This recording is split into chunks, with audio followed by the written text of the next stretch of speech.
the weather is finally warming up, and spring is definitely arriving. So I know many of you are already have a number of seeds planted and work to be done. So I hope that the discussion today can perhaps help one another navigate some potential changes that you may have experienced to the supply chain and some challenges that we might be facing based on the pandemic we're currently experiencing. And obviously too, there may be some of you that are suffering some labor shortages based on some of the new wait times. So anyway, I'm looking forward to hearing the discussion today. And just to give you a little bit of, a few numbers to start with, although most of you live and breathe this and you know, but just a reminder that Alberta ranks third in Canada at $13.6 billion in contribution to the total Canadian food manufacturing sales, just ranked behind Ontario and Quebec.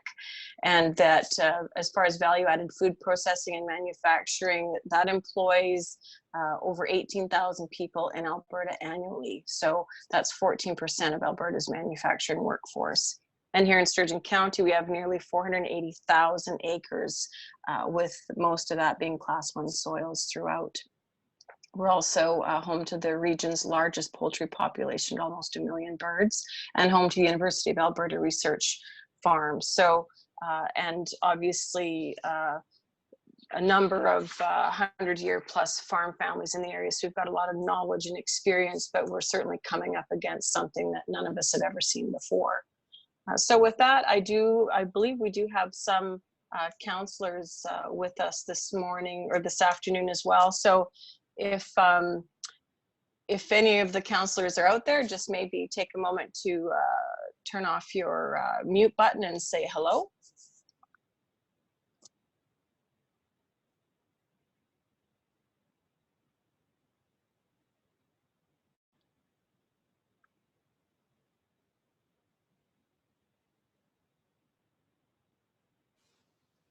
Oh, I did see Mr. Councillor Ty there, but perhaps his audio is problematic. That's one thing that we've all been dealing with, is being starkly reminded of how brutal connectivity is out in the rural areas, and we're have a number of things on the go at council administration to try to rectify some of those problems. And so I know Leanne gave a rundown of who was going to be speaking, but if we could just do a real quick hello so that we know who is on the call, I would appreciate that. And then I'll pass things back to Leanne and she can go from there. So if you want to just hit your mute button, unmute yourself and say a quick hello if you would like to, just so that we know. I think we've got some Rosie Chuck Farms, and we've got Deb Chidarchuk and a couple of others. So if there's anything you'd like to say before the meeting starts, please feel free to do so now, please.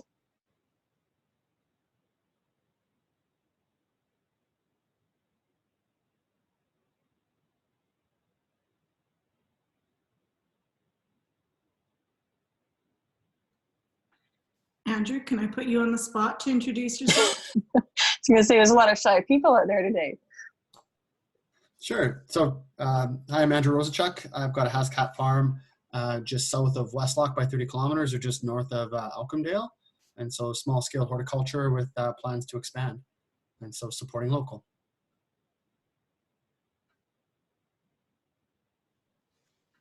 Thanks, Andrew.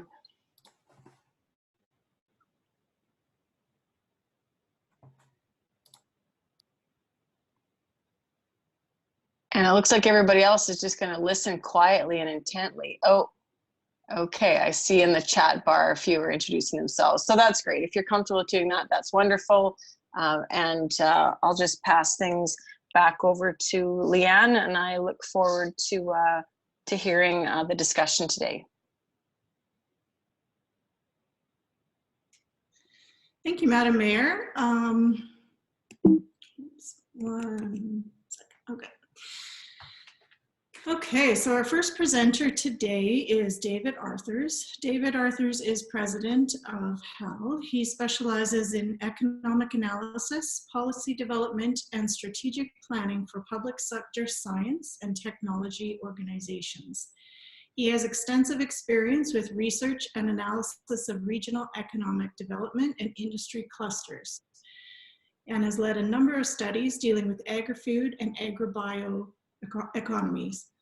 David holds a PhD from Queen's University, where his studies focused on the economics of technological innovation, and an engineering degree from the University of Waterloo. Thank you for your time today, David, and we're looking forward to your presentation. I'll just stop sharing my screen and then we can see yours. Okay, thank you very much, Leanne. Let's get this up. So can you see a presentation there? You sure can, thank you. Great. Okay, so I'm just going to give a quick overview. It's mostly a generic presentation on cluster theory and application, but it will have some examples from the agriculture sector in Southern Ontario. So there's two parts to this presentation. The first is an introduction to clusters as a framework for regional economic development.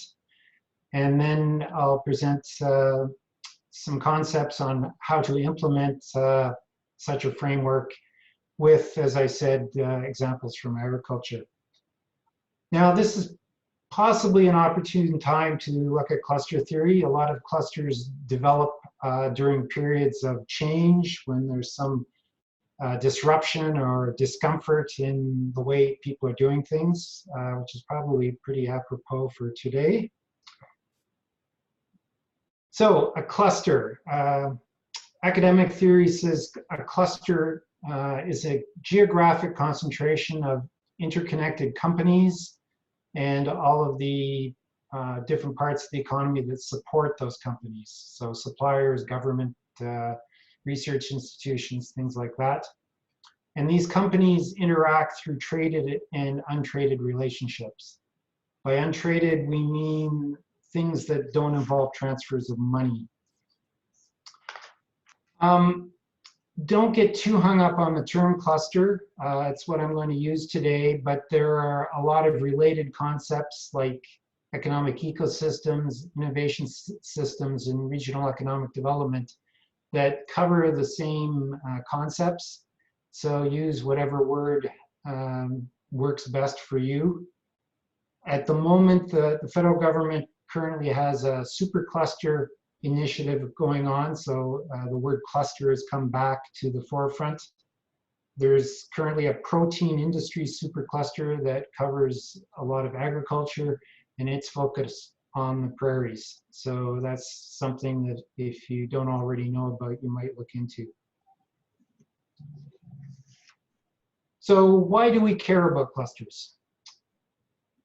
Mostly it's in an attempt to gain competitive advantage. And the research that's been done says that groups of companies obtain competitive advantage because, first of all, they have access to specialized labor in their region.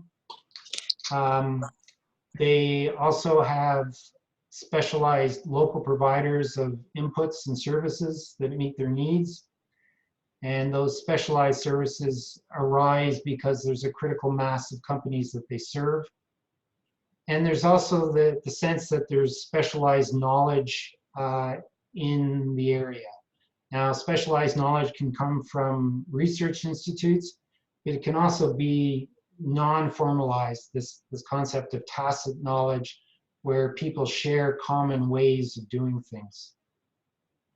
And all of this specialized knowledge in labor and services have a measurable impact in a region through innovation, increased income, increased productivity, etc.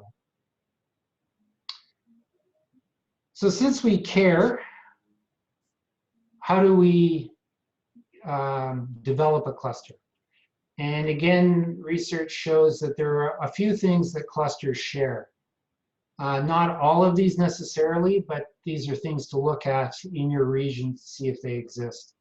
So first is this idea of local champions, people that pick up the baton and move forward with a vision.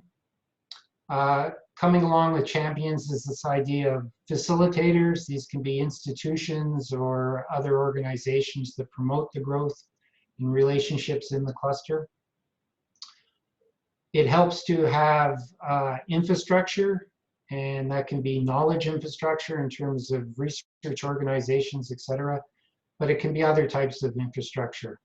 So research centers or transportation infrastructure, things like that. And then, as I mentioned, this idea of technology and knowledge that contribute to the local labor pool. It certainly helps to have a strong anchor firm. That anchor firm preferably would be an exporting firm. And then in terms of local inputs, financing, and anything else that helps with the business climate and the policy conditions. The business climate and policy conditions typically come from outside of the cluster, so that would be provincial or national. Now, not all clusters are equal. There are different stages in the development of a cluster, and what a cluster needs and how it works depends on where it is in the development. At the very start, you have this concept of a latent cluster, which is really a cluster that doesn't exist yet. It's just something that the group of firms would like to see happen. Then when that starts up, and we'll talk about how to get it started, but then you enter the developing phase, then the established phase where you have clusters that are well known like Silicon Valley.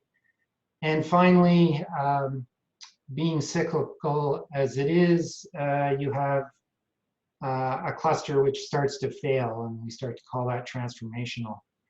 So really, no matter where you are, you can find a spot for yourselves in this life cycle.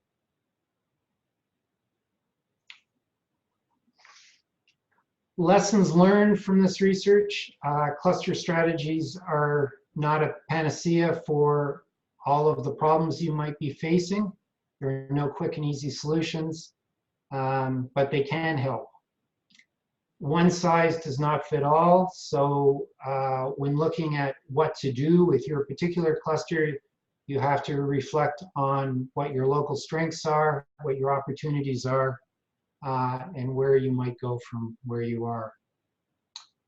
There are two ways of looking at a cluster. One is top-down, which is typically what governments do. So they may, in some places, governments have tried to instigate cluster development, but it's important to remember that it's critical that you involve local actors. So even though you might be starting from a top-down approach, you have to consider who's there and what their interests are. The other approach is a bottom-up approach, and that's great because then you have local involvement, but it's important to have support from whatever levels of government are applicable, and that can be regional, provincial, or national. And as said, through the life cycle, it's an iterative process. You constantly have to adapt to changing circumstances and revisit where you are and what you want to do. So, should a region decide that it wants to be involved with a cluster initiative, I'm going to present here a 6-step process for how to do that. The first step is to involve actors. You need to start with leadership to make things happen. You have to consider who the core partners are. The core partners are the firms and others that are going to make up the cluster. Around those core partners are local collaborators. These would tend to be the support services. There can be then facilitators, and they often come from the public and academic sectors at the regional, provincial, and national levels. And then not to forget the importance of international linkages. Now, the actors involved here can be relatively simple or they can be complex. And on the right here, you have a diagram from work we did in Southern Ontario, specifically the Guelph region, which ended up being an incredibly convoluted and complex landscape with a lot of groups, all with the best of intentions, but basically tripping over each other. And we spent a lot of time trying to figure out who was going to take the lead and how all of these different organizations were going to collaborate.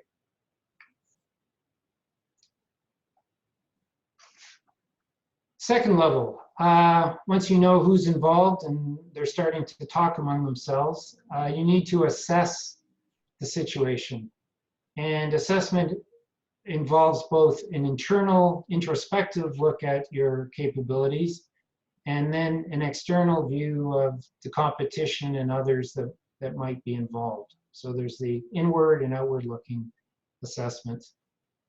And you want to look at things like where are resources coming from, what infrastructure is available, who can you turn to for advice, and how can you improve market access. Again, on the right, we have a diagram from Southern Ontario.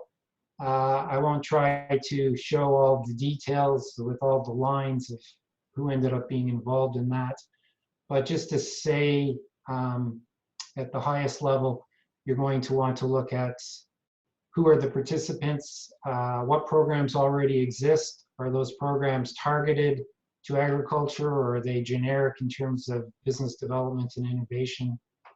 Who are the recipients of that help? And what else might help in terms of innovation and business development?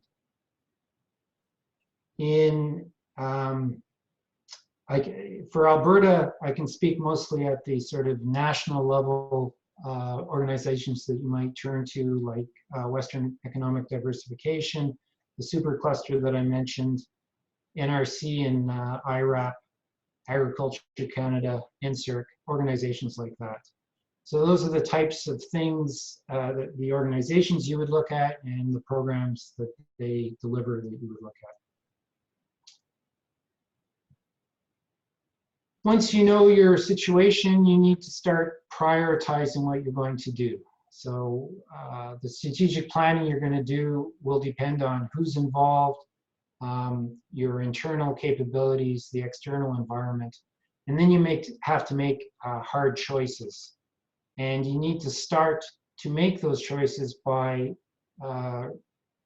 generating a common vision of where you want to go.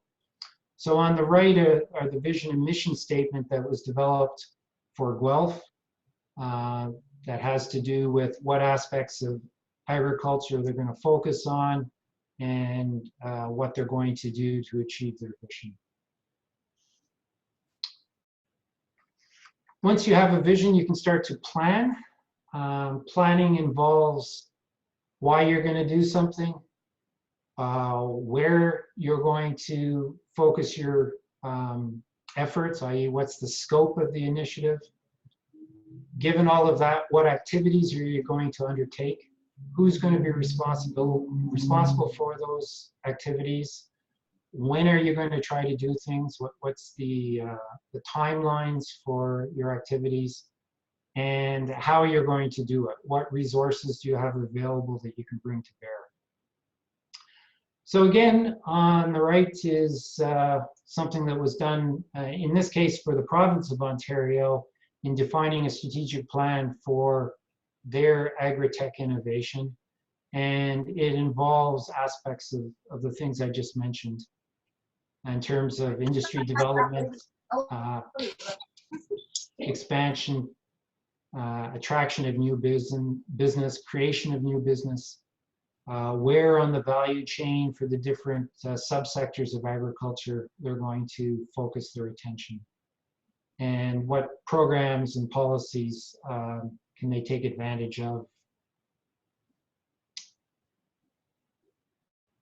So once you have a strategic plan, you have an idea of what you're going to do, when you're going to do it, that starts to get implemented. And then you need to govern that rollout, and you need to monitor how well it's doing, consult with people as it's rolled out, and over time adapt the strategic plan to the changing environment, both internal and external.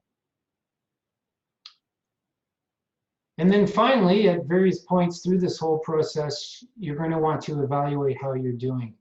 So what I'm showing here is a cluster evaluation framework that we often use. It has two major aspects, looking at the current performance of the cluster and also the current conditions within the cluster. And of course, the current conditions impact future performance, and current performance is impacted by past conditions. So at any point in time when you're doing a measurement of the situation, you're not getting those two aligned.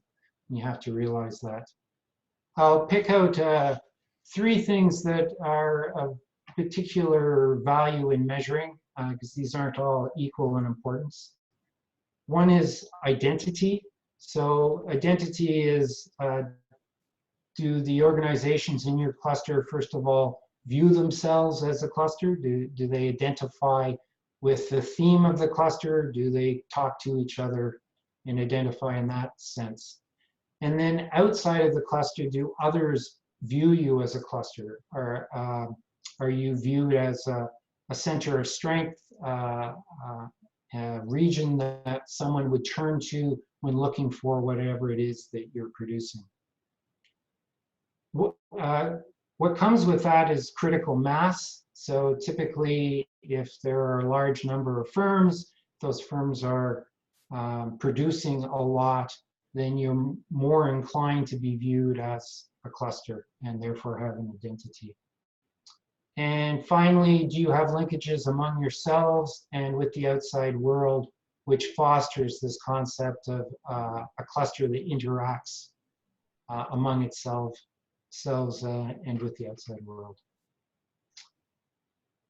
And that's it. So you've had a quick overview of what a cluster is and how you might either develop a cluster or strengthen a cluster that you have. And I'm happy to take any questions. I do have a question, but is there anyone that would like to start us off?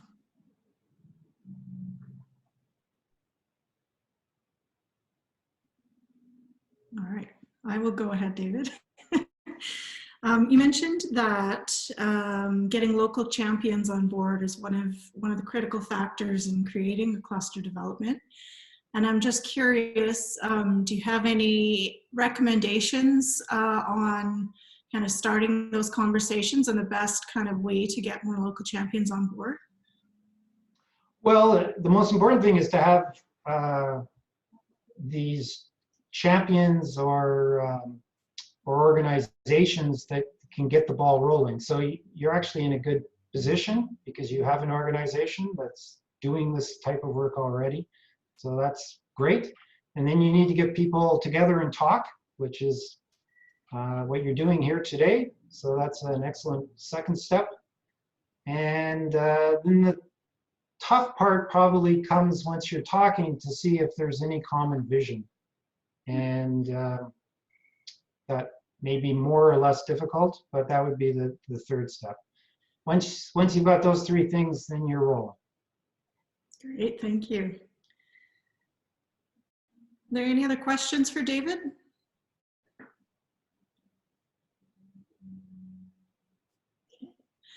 Well, thank you, David. We'll move on. We really appreciate your time today and your presentation. You're very welcome. Thank you. Thank you.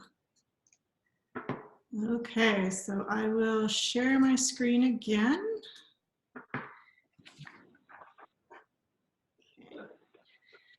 So next up, we have Sturgeon County's very own Shalane Hoffman with our Agriculture Services Department. Shalane is our Rural Extension Coordinator and has worked for Sturgeon County for 6 years. Although duties can be a mixed bag, her main focus is to provide programming for residents that includes relevant and current agricultural related information, helps to foster sustainable land management, and that engages and promotes the agriculture sector. This can be achieved by hosting workshops, connecting residents with technical information, and through events. Welcome, Shalane. Hi, everyone. I apologize to those who have heard me speak on this before, but I'm just going to run through some of the funding that is available through the Canadian Agriculture Partnership. So that is through the Alberta government. They have one that they have opened up that's kind of targeting what everyone's facing right now with COVID-19. But most of these opportunities are a 50-50 cost share, so keep that in mind as I go through them. The first grant is the Environmental Stewardship and Climate Change Grant, and this one helps producers to implement best management practices. So a lot of the funding is to help with manure management, pesticide management, land and water assessments, shelter belt establishment, grain bag rollers, and there are a few more. I can go into more detail if anyone is interested in that. For this specific grant, you do need to have an environmental farm plan to be eligible. And I'm going to talk a little bit about that more on the next slide. The next grant is the Farm Water Supply Grant. And this grant supports producers to improve their water supply security and more efficiently manage their on-farm water resources. So some of the things that are funded under this grant is new well construction, new dugout construction, off-source watering systems, well decommissioning. And then for this grant, you must have a long-term water management plan, and that can be done through Alberta Agriculture and Forestry. And the last one is the one I mentioned that is more targeting COVID-19 support, and that is the Products to Markets grant, which is to support growth of Alberta's agricultural industries by supporting the development of new products or processes, commercialization of products in new markets, and expansion into local, domestic, and international markets. So some of the items under this grant would be within product and process development, label and package development, processing capacity expansion, market development, export preparation and planning, product demonstration, activities to support aggregation and distribution of food retroactive. Oh, and this grant is retroactive from April 1st, 2019. So if you do have proof of any items that you did purchase that fits this description since April 1st, 2019, then you can apply to receive funding for those. This grant is targeting producers who are adding value past primary agricultural production, people who are involved in international market development activities, food processors, processor organizations, and producer organizations.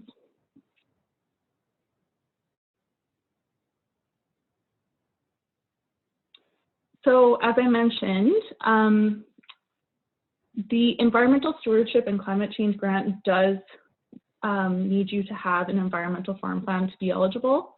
So how you can do this is by filling out an online form. So if you go to the ERICA website, and that is the Agricultural Research and Extension Council of Alberta, that's where the AFPs are housed. They're a non-for-profit organization, and they've created a voluntary tool. It's a whole farm self-assessment tool that helps you to identify environmental risk and develop plans to mitigate risks. So once you sign up through the website, an email will go out to a technician in your area, which is myself at this time. So once I accept you, then you can carry on with your workbook, and I can help you throughout it. it's a little bit trickier right now.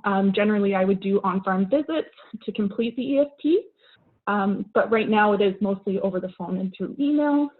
So once you get through the entire workbook, it will spit out an action plan. So depending how you answer the questions, it will tell you different ways that you could potentially make changes, and then helps you to create a plan as to when is realistic for you to implement those changes. And once that is approved by myself, then you will receive the certificate and are eligible to apply. Some of the reasons that you would complete an EFP would just be to have something that helps you to identify risks. It kind of helps you to inform yourself about sustainable production of crops. So hopefully leaving your farm more productive in the next generation. And then also people are becoming increasingly concerned about food safety and quality. So it is a tool that can help to demonstrate to the public, the government, lenders, that you are managing environmental risk.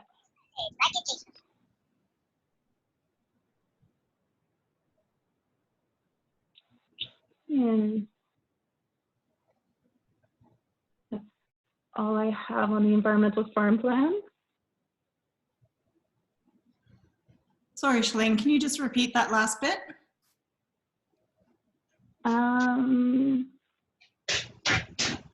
About the why you would do the environmental farm plan? Sorry, I think your last sentence or two got cut off there. Oh, okay. Yeah, that's just all I had for the environmental farm plan. Speaking to it. And then I was just going to mention that the Sturgeon County Tree Program is available right now. We are moving forward with it. We will have social distancing procedures in place when people come to pick up trees. If you are interested, they're all 1-year-old seedlings, and we do have the price list on our website under Agriculture Services Tree Program. We are taking orders online now, and that's through sturgeonservices.ca. And so you can order up until May 4th, and then pickup day will be May 8th. And then that's the same with the rain barrels and the composters. The rain barrels are 50 gallons and the composters are 80-gallon bins. So you can order right up until April 29th, and the pickup date is May 1st.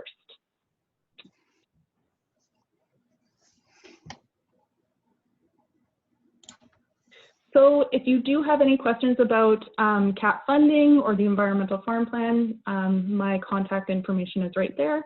And then if you have any other general questions for agriculture, we have our main line there as well.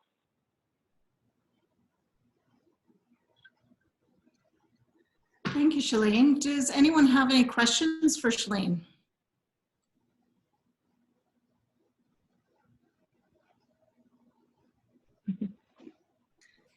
All right, looks like you've answered them all. Thank you. Perfect. Thanks, Shalane. You bet. Okay, so we're a little ahead of schedule today, which is all right. You'll see our next presenter is on the call, so I shall introduce him. Our next presenter is Michiel Verheul of Hickling Greenhouses, and he has been so busy that I created this introduction for him, so hopefully this is accurate. Let me know if I'm missing anything. There's probably lots we can add. Hickling Greenhouses Inc. is an independent, progressive commercial company owned and operated by Michiel and Alanna Verheul, located in Sturgeon County. With experience growing and operating greenhouses since 1988, Hickling Greenhouses moved to Sturgeon County in 1992 with an exciting new build and expansion of 40,000 square feet of greenhouses. Today, they have 60,000 square feet of greenhouses dedicated to their business. Michiel is an innovative thinker, very supportive and active in his industry. He's on the board of directors with the Alberta Greenhouse Growers Association and has worked with his colleagues to get greenhouses categorized as an essential service in Alberta, allowing them to maintain operations during the COVID-19 pandemic. Welcome, Michiel. Hello, Leanne. Is the sound on? Yeah, you're good. Good, good, good. Okay, so thank you for that introduction, Leanne. As she's saying, oh, there you go. There's a little advertisement for me. So we are a commercial operation, and we sell seedlings and cuttings to other greenhouses. We do this, we grow throughout the winter time, and then we end up start beginning to sell things in February. That takes us to the end of April for selling to other greenhouses. By then they're full and they need to sell the product they've bought from us and transplanted and grown. And then at the end of the season, we do 2 days where we're open to the public. Those are pretty much the only 2 days are open to the public. And this year, that's May 1 and 2. And there will be an opportunity to sign up online for an appointment for a scheduled time so that we can mitigate these difficult times. The sign up will, there's instructions on what to do. So without further ado, Leanne has asked me to speak to you about the association's efforts to try to become that greenhouses became an essential service. This started months ago with many phone calls, and just recently we have been successful the Alberta government has recognized us as essential services. So we're very happy about that. But in the meantime, we were living in a time of large uncertainty, and we weren't sure if we were going to be able to open. And I saw that one of the people that's online, Debbie Foisey, and she might want to join in telling me if I leave anything out. There was a few examples of companies like greenhouses that have tried to think outside the box when it came to selling product. And Debbie being one of them, being the leader as far as opening up her web store that normally is open in the winter for pre-orders for product to be picked up in June, which is very smart as it is, because May is usually our busy time for selling. And now all of a sudden, she's generating a business model that supports her into June, where people can still buy pre-ordered products. And then she's opened her store earlier in the season to sell product curbside, and then she kept adding product that also could be picked up in May, and then in light of all this, us becoming an essential service in the greenhouse industry, she was able to make some other plans, maybe sell some in store, and she can elaborate on it some more. But that's one of the options of outside the box thinking. And as an industry, during the uncertain times when we were negotiating with the government, we used the philosophy that it was very clear that the government let us operate in a gray area. They would say greenhouse products are allowed to be sold. They would use the words edible and vegetables, but they never really mentioned ornamentals. So we, as an association, have hired a person called Alanna Hnatiw, and she's our government contact, and she has proven her way to be. She's proven to be her weight in gold, based on the things that she's accomplished for us over the years. This last victory was where she kept encouraging us to come up with ideas for the government to move us out of the gray area into the essential group, based on reasons and feedback and ideas that we would feed the government for them to be able to say yes. So we brought things up like it's an outdoor activity. It's good to be out in the fresh air. Vitamin D will be provided through you for you through the sun. You have you're exercising in the garden. You're doing something. You're bringing things to life, this is very good for mental health, especially after you've been cooped up for a couple of months in your house, possibly. So the association was feeding the government enough information where, fortunately, recently they allowed us to be a part of the essential businesses. And but the outside the box thinking continues because people like Debbie are seeing good sales, good strong sales for the early markets. It's now the middle of April. That's my dog in the background. We're seeing now still. It's okay. Go or don't bark. No. Hey. It has allowed us to continue to be outside the box thinking because we're expecting in our business, I'm expecting the season to be much longer than normal. We would expect people to be not as eager to come out, on the long weekend and on May, because there's still a certain amount of uncertainty, and there's still a certain amount of questions that need to be answered, and some people would rather not be the first sheep across the bridge. So a lot of people will take a wait and see approach. So I'm expecting the season to be longer, and where we would find that we're going to still have pretty strong sales in June. By that time, we'll know more about what's happening in the world. We'll know more about what the government has decided to do when it comes to letting up on some of the rules and regulations. So, and there'll be some people that are extremely scared right now, and rightfully so. They've been either influenced by the media or by their family, in order to take a wait and see approach. So I, as a supplier to other greenhouses, have also encouraged everybody to grow more vegetables.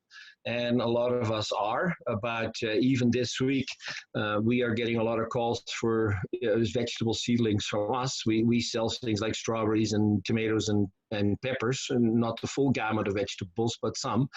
And this week, it was a very strong push for more vegetables, for more edibles. So we're jumping right in. We've seeded excessive amounts of peppers and tomatoes, just to make sure that we're not going to run out, and or hopefully not run out. And so that's what we have done, because it is very clear that the food chain can still be interrupted. There will be a strong demand for locally grown produce. Market gardeners, of course, are always on the essential list. But but we've seen an example in the United States where one pork processing plant that provides 5% of the pork eaten in the United States, where they have attracted COVID in their amongst their workforce and had to shut down. So, Byland's Nursery, although they don't provide edibles, they still attracted COVID somehow through their foreign workers, and they were shut down. So it is very real that the food chain can still be interrupted. So it's important for us as an industry to promote trying to grow vegetables at home, in addition to the fact that is mentally satisfying, and it's good for the mind and the soul, to be outside and in the garden. So another grower, what he has done is setting up live stream or live video shopping for their customers.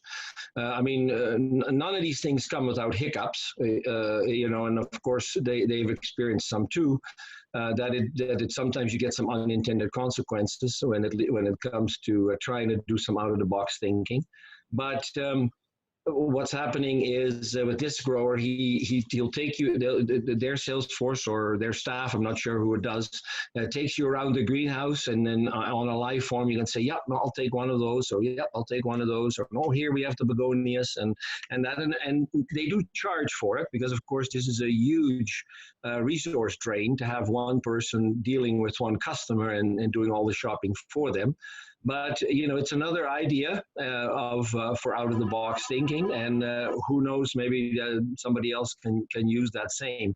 This company charges for it. 15% of the purchase price is being added to cover the cost of the personal shopping, and then they would allow curbside pickup for this product.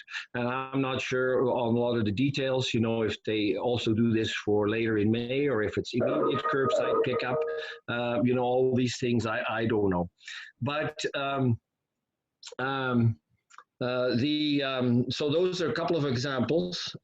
We've of course also seen an interruption in the food chain in High River, where the Cargill plant had some COVID cases in their workforce, and was of course needed to be shut down. So they're real that the food chain could be interrupted.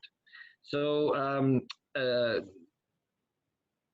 locally, we have seen a cooperation of horticultural industry more recently, where between a landscape company, 2 greenhouses, and 2 hardware companies, they have created the project called the Sturgeon Garden Project, and it is to encourage people to grow their own edibles, their own vegetables. But it turned out to be a great success, and there was a huge need for this. This project is set up in Sturgeon County. It is, of course, repeatable for other counties, for other areas. It is not said that this is exclusive to this group of people, even within Sturgeon County, but it was a huge success for us. Mason Landscaping and Deb's Greenhouses, they got together, and they came up with this idea of making a 4x8 foot garden box, where Mason's is doing most of the work and most of the contributing of the resources, as well as donating the inputs, where he and his crew are building these garden boxes. They would also deliver these garden boxes into Sturgeon County, sometimes for a cost and sometimes at no charge, depending on where this garden box goes. And they would include curbside, enough soil to fill this thing. And then Deb's greenhouse would donate some vegetable plants. We are going to donate some tomatoes and pepper plants for these boxes. Castle Building Center has supplied the lumber at cost, and Home Hardware is supplying some garden seeds and seed potatoes. So here's a small group of people that were hoping to make an impact, and so it did. Within 24 hours after the idea was born, Debbie and her graphic design crew had made a 4-color flyer and posted it, and the sale was on, and it was originally supposed to go until Earth Day, April 27th, but the amount of people that wanted it was so overwhelming. The amount of people that wanted it, in 48 hours, the sale was stopped at the 200 boxes. It was capped at 200 boxes. So, which means that 200 more gardeners are being grown in Sturgeon County, than there was before. And hopefully parents can use it as an educational tool in addition to providing their own edibles. Maybe they can, learn about gardening. That maybe they can, there's so many opportunities once you put some of the tools in people's hands. So that was an out-of-the-box idea. And that worked really. That one worked really well, and we're hoping other. Debbie has posted it on a group on a Google Google group that were greenhouses across North America, some greenhouses across North America. Hopefully some of them are going to pick it up, and do some of that in their local community. It's very important, of course, to support local businesses, small businesses. We all feel that the large mega stores, not to mention any names, they'll probably be okay through this whole episode, but it's the family-run businesses, the rural businesses that that need our support, and we're hoping to send that message to as many people as we can, to try to support local as much as you can.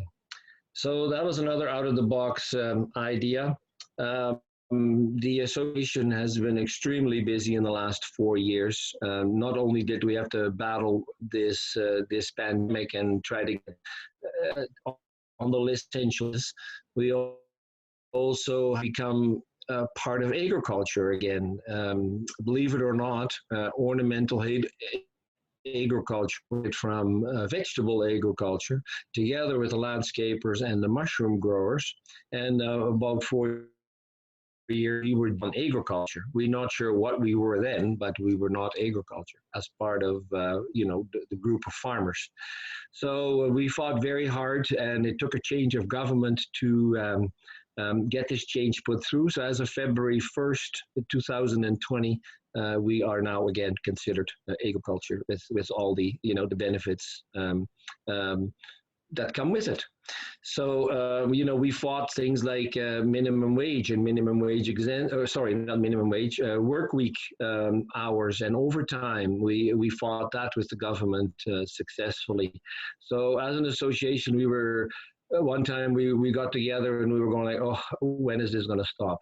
I mean, all we've done is fight and have meetings with ministers and prove our point and argue our case, and we would just like to have a break. And we did have a break for a little while, but until this came along.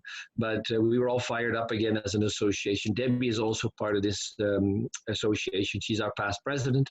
And the group is a really good group. And as a horticultural organization, we are unique. I also mingle with associations from other provinces, and they look at us with great envy. They say that the Alberta greenhouses they treat each other as colleagues rather than competitors. We try to learn from each other. We try to do things together. The Google group is a perfect example where we share ideas with other commercial operations, and we're not afraid to talk about what's really on our minds, and without lying about it.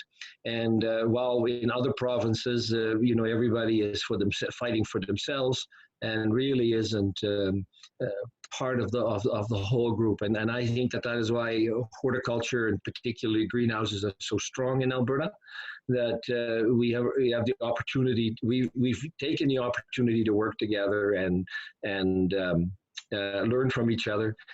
In the summer, we have there's a breeding company that organizes this. The marketing department from a breeding company organizes this. They've contacted Debbie and said, would you do it? And she said, well, yes, but I can't grow the product for this new blooms. So we are the grower for this stuff. And what it is we get a product that is going to be released in the following year. So it's not yet available anywhere. It's not for sale anywhere. It's only small samples of it are being released to certain people. So this will be year 3, but for the last 2 years, we've grown this new product in large containers, one variety per container, and we've displayed it over at Debbie's greenhouse, and I've invited growers to come and see what's new and exciting for next year. happens in July, and believe it or not, we attracted both years. We attracted close to 100 people from all over the province and British Columbia and Saskatchewan to join us and learn. The breeding company brings out people that can speak the entire day. We get excellent news coverage out of that, media coverage out of that from across the globe, because there is newsletters that are produced in countries like the Netherlands, and Dave posted about our event. So we're pretty proud of what we've done as an association and as an industry, and what we continue to do. So that is really all the things I had to say, Leanne. I don't know if there's any questions. That's a lot. You guys are so busy. That's great. Thank you. I'd like to just open it up. Does anyone have any questions, comments, anything they'd like to share?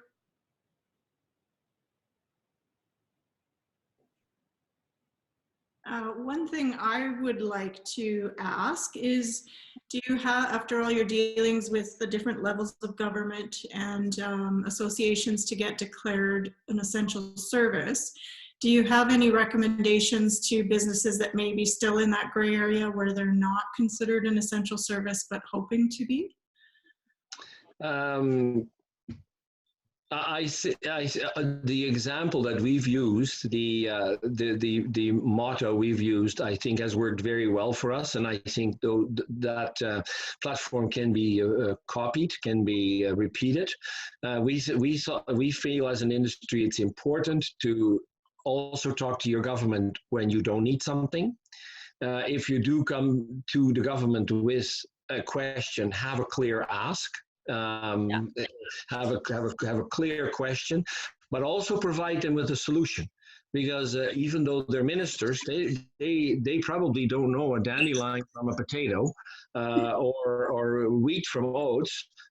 So you really have to educate them. And our industry has done tremendous amount of effort to invite ministers, MLAs, use it.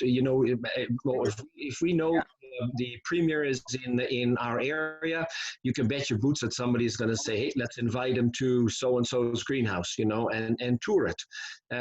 So we're always front and center, with the ministers. Then you're not only in their face when you need something, you're also in their face, to thank them for the things they've done. So be appreciative. Don't go away after you've reached your goal. And I think that the golf courses are an example of how not to do it. The golf courses, maybe they were working in the background. I don't know that detail, but they were deemed a non-essential service. And it seemed to me that they were quite surprised that they were a non-essential service. Maybe they thought they could ride on the coattails of landscapers or I don't know what, but all of a sudden they received a no. You're not essential. And to turn a no into a yes, whether it's about an essential service or if it's about a tax break or it's about overtime or whatever, to turn a no into a yes is much harder than turning a maybe into a yes. So we had a maybe. I think what we've done, we've always been very diplomatic. Like we've never protested on the stairs of the ledge. Like we've always been very strong about being diplomatic.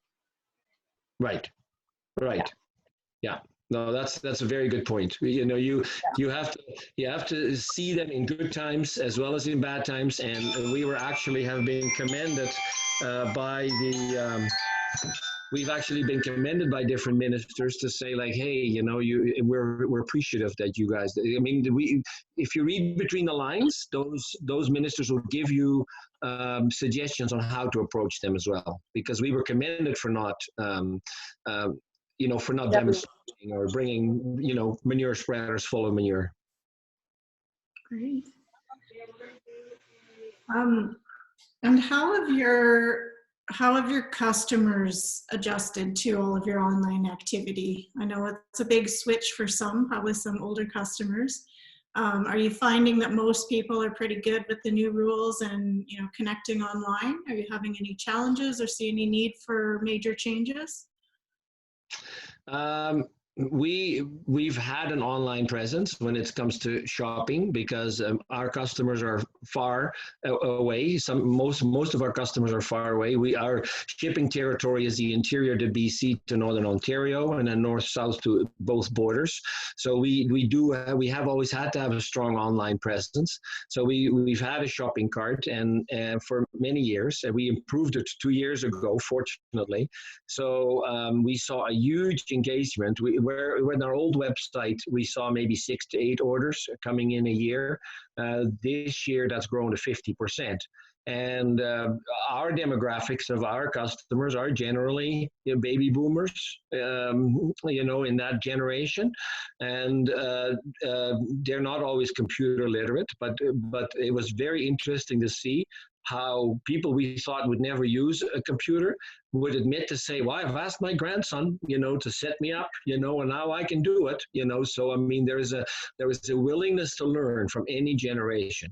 And really, all these people are now Facebooking with their grandchildren. They're Zooming or FaceTiming with their grandchildren. So, I mean, this has drug them into the next century if they weren't already. Has it required some adjustment? Anytime you put rules down, whether it's imposed by the federal government, provincial government, local authorities, then there's people that are going to go like, well, you should have done it this way, or maybe that's crazy or whatever. And go, well, sorry, it is what it is. Today we had 2 questions.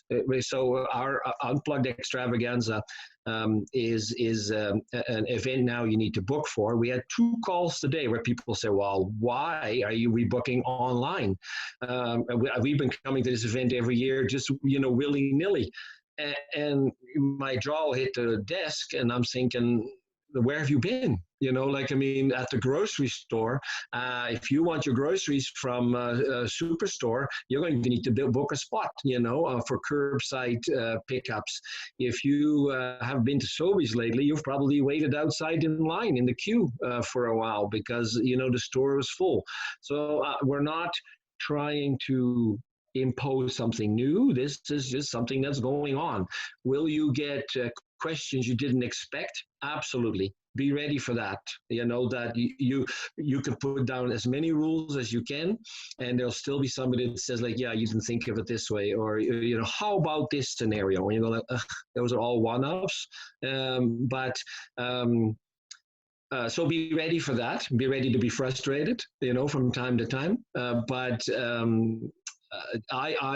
Our rules on our website when it comes to booking your spot, at the Unplugged Extravaganza are short, concise, and I've tried not to use the word COVID. If you watch the news, if you watch commercials, every commercial mentions due to COVID this, or we want to thank our first responders, and that's all great, but after a while you become immune to that, so we've tried not to use the word COVID, which may have led to people asking why we're doing this, but I'm going like, well, you haven't been living under a rock, so, you figure it out. Tyler, go ahead with your comment. Maybe just a follow-up question for you, Michael, and thanks very much for your presentation. Certainly appreciate it. Have you noticed that there have been some additional impacts to any of your distributors that you may be dealing with, or how have you found, even for your own parking areas, how has that worked? Are there different changes, and or is that behavior changing pretty quickly and consistently for folks? Are they pretty open to engaging with you that way? Or are you getting some pushback?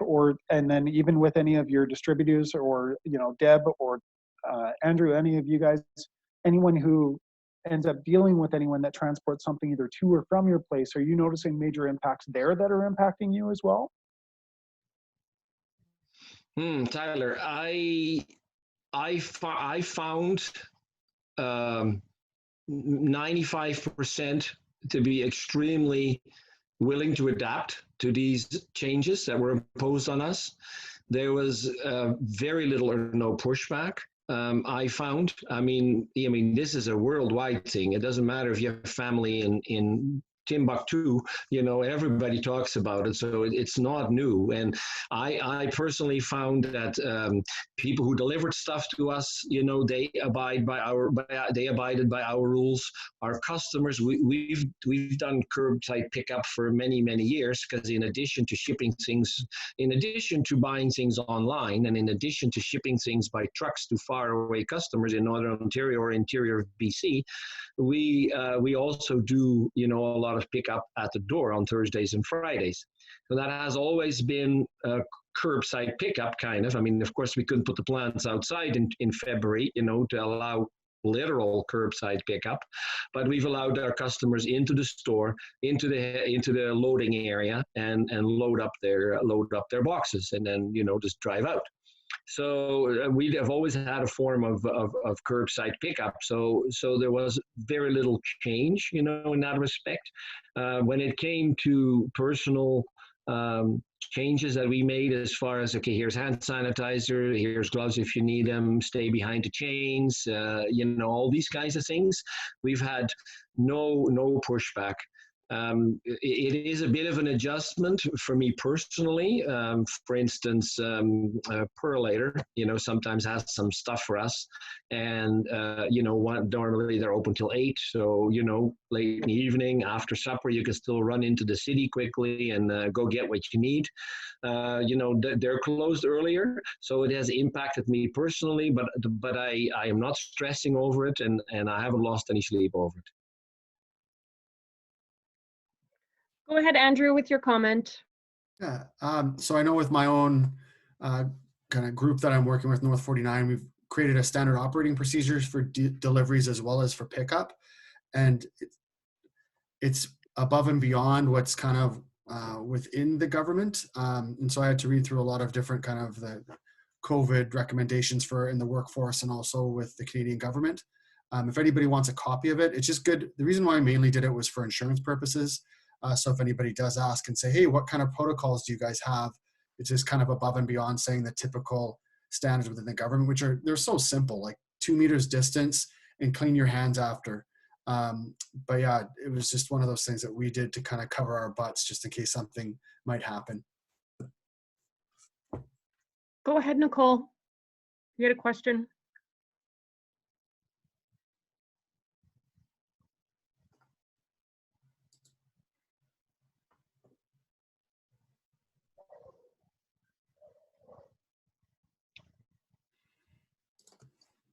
Are there any other questions for today? Well, thank you so much, Michael. That was awesome. And Deb. Just like to maybe open it up if there's any just general discussion around your industries and starting up your businesses. Is there anything that you see Sturgeon County could do to assist, or other levels of government, as far as promotion, connections, resources, all that kind of stuff? You guys are highly self-sufficient, which is awesome to see. But is there any further engagement, any further items that we could take forward? The other piece of this is we're going to be kind of creating a working, continue these discussions ongoing past COVID. So yeah, just happy to hear any thoughts anyone has on that. Nicole from the Redwater Chamber wanted a little bit more information about the Garden Box program. Oh, yes. Maybe Okay. if Michael or Deb can just elaborate maybe on specifically what that program looked like. Debbie, I think this is a better one for you. If she's still there. Just unmute, Debbie. Oh, okay. Oh.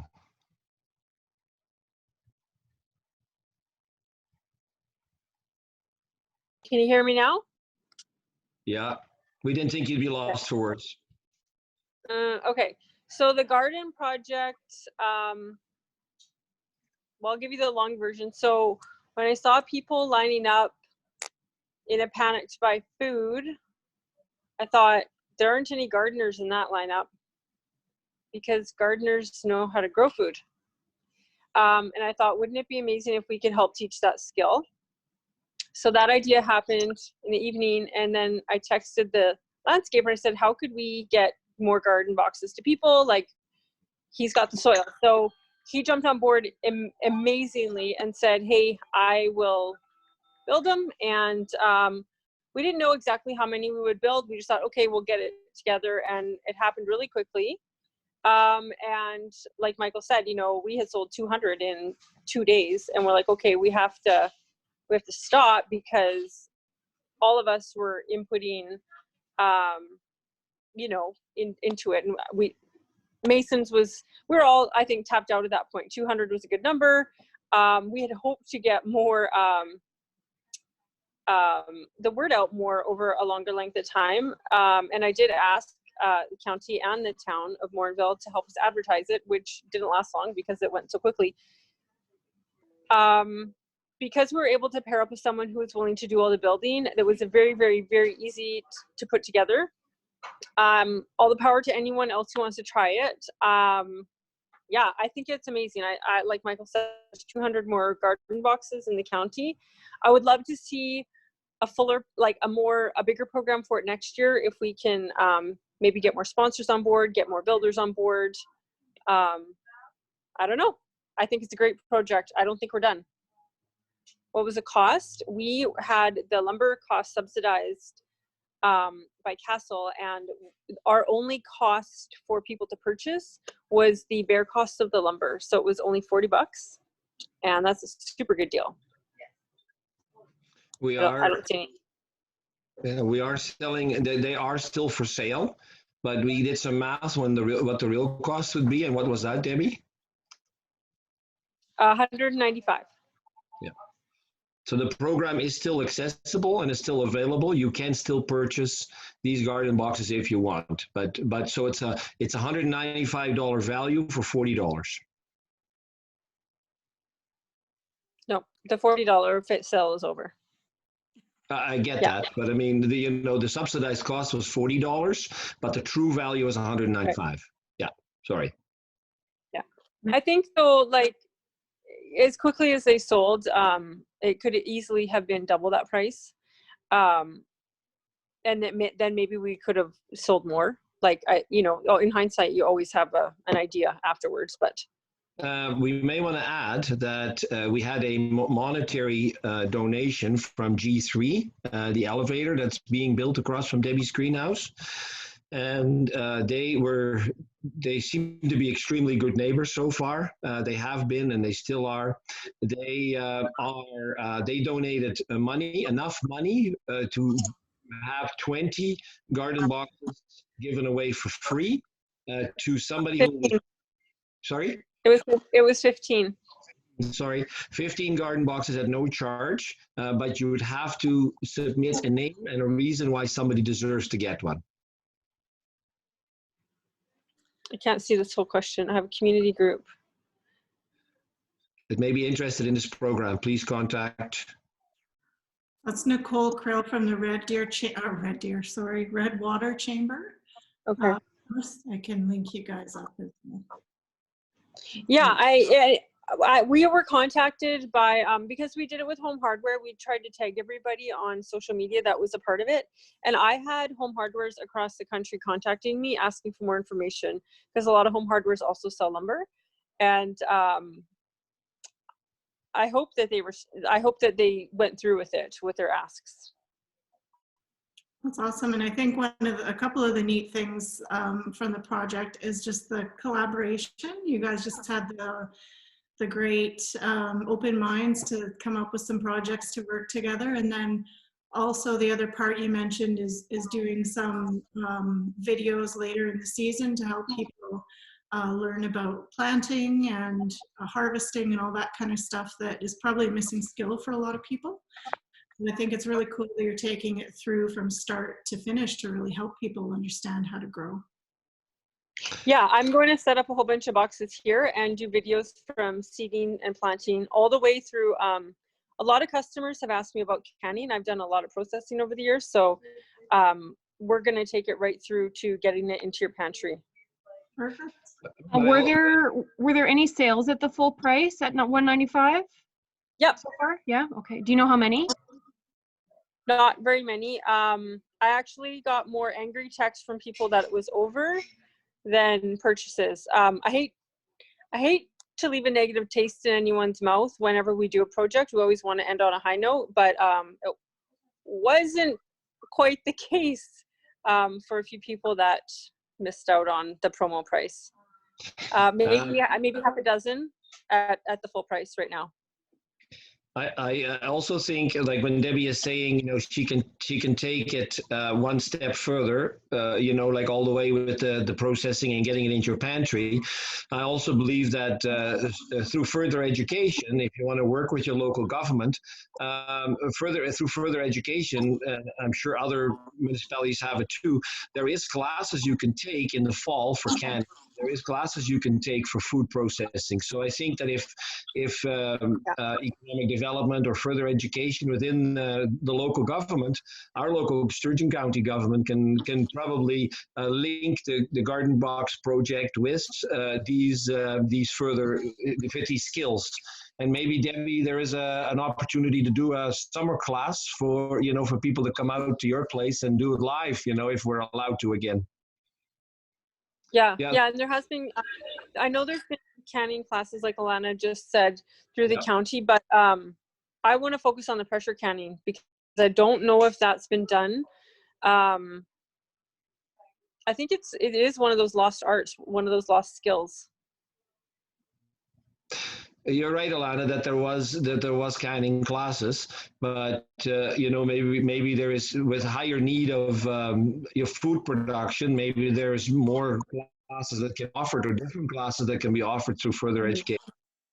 If I might interject, I do remember being shocked, getting some negative feedback from a ratepayer that they felt free canning classes were not a responsible use of taxpayers' dollars, which I vehemently opposed, and I truly do believe that there has been, at least a generation, if not, at least a generation gap in the ability to be able to grow and can enough food to get a family through the winter. And we're supportive of anything that can be done in that respect.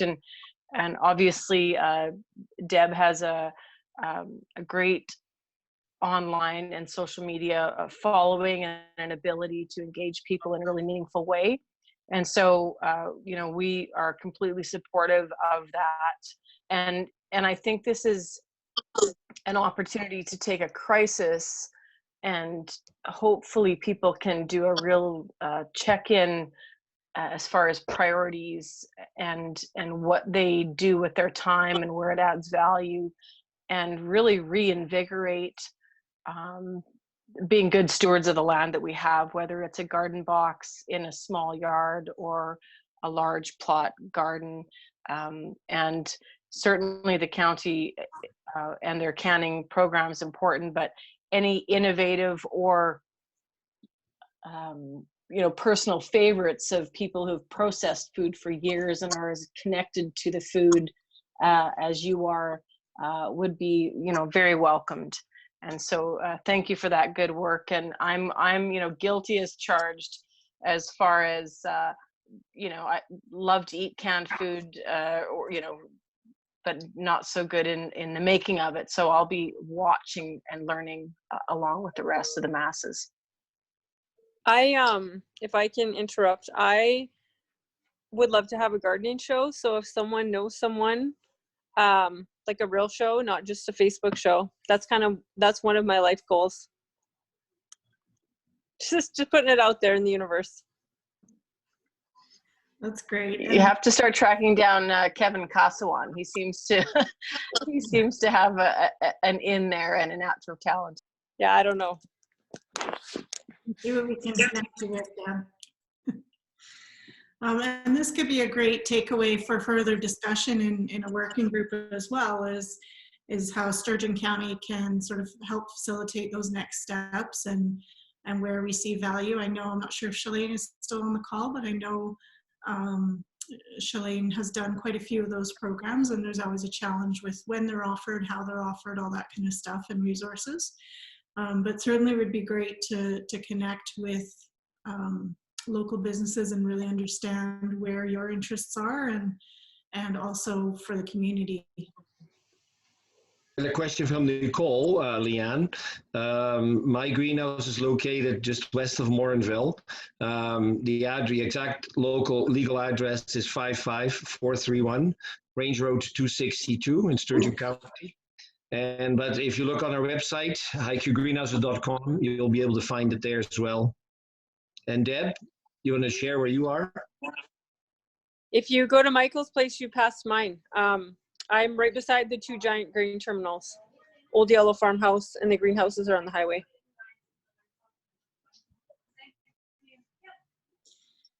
And while we're on the phone, I don't want to put anyone else on the spot, but are there any other greenhouse operators that would like to comment or give a shout out for your own business? We're happy to get connected with everyone here.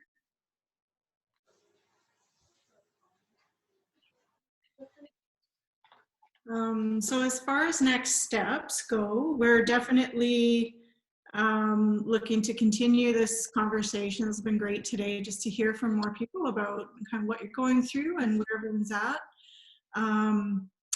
We will be forming some working groups and check in. I know it's a really busy time of year, so we're going to kind of figure out our plans and be checking in to see where we can really help. And I know some issues have kind of come up, obviously broadband, some promotional challenges, that kind of thing. So we're always open to chatting, and I know as the mayor mentioned at the beginning, there are some broadband initiatives taking place. So we'd certainly like to stay engaged. Does anyone have any further questions or comments before we wrap things up a little early today? Go ahead, Tyler.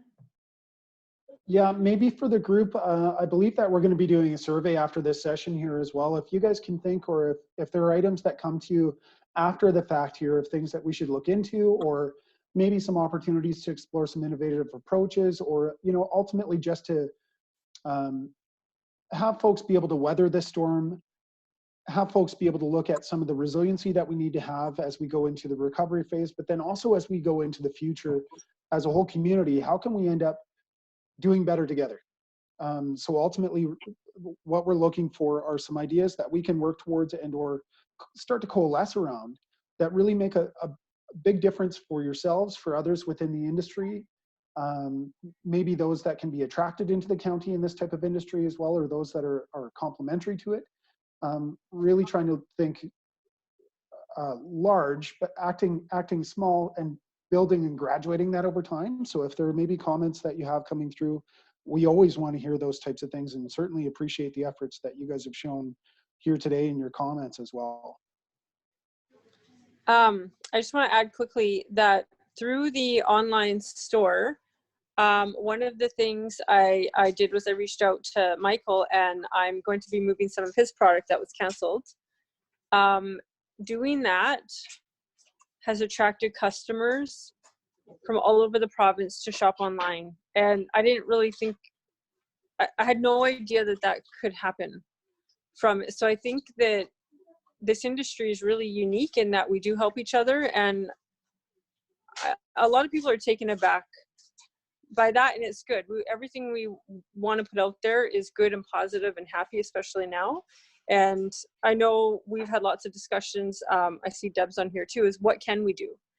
Instead of what can't we do, what can we do? And yeah, if you guys have ideas for us too, I would love to hear it. So if I just may, I mean, certainly anyone that grows food, crops, or commodities are some of the, you know, hardest working people. And we just really do value thoughtful feedback as to what are the obstacles that are in the way and how we can support the growth, because obviously we're a very rural community, but we are also on the doorstep of the largest metropolitan city on the continent of North America. And so that has its own unique challenges as far as weather, among other things. But I think just a great dialogue and seizing opportunity, which obviously the Greenhouse Growers Association supports you all in doing, and we just really appreciate the effort that you put into augmenting and supplying the food chain, which is finally to the forefront of people's minds, more so now than ever. And I think that's a really great opportunity. And we would just like to be able to facilitate you being able to seize that opportunity. We don't want to get in the way or slow things down, but obviously you have a lot of success stories to share. And we are just grateful to be a part of that. Thank you too for the opportunity to be part of this, and that you guys are organizing this to bring everybody together. Well, thank you guys so much. So thank you. And agree 100% with all the comments made. So thank you so much. As Tyler mentioned, love to hear your support. Please share whatever you like with the survey when it comes to your inbox. And anything else, just send me an email, give me a call, whatever. We do have our final webinar in this series coming up on Thursday, and that's focused on the large commodity and export Sturgeon County Workshop. So our featured speakers for that will be David Arthurs. He'll be joining us again to reach that crowd, and also Carlo Dade of the Canada West Foundation. He'll be talking about modeling data, overall view of trade in Alberta, new NAFTA, trade infrastructure, and kind of where we should go. And then also Neil Blue, crop market analyst with Alberta Ag, will be coming. He's going to be sharing insight on various crops, what to watch for this growing season, and he'll have as up-to-date information as possible. So we hope you can join us if you're interested in that market as well. And just thank you so much for your time. I know all of you are so busy right now, and we wish you continued success. And please feel free to reach out anytime. And just thank you. Enjoy your day and stay safe.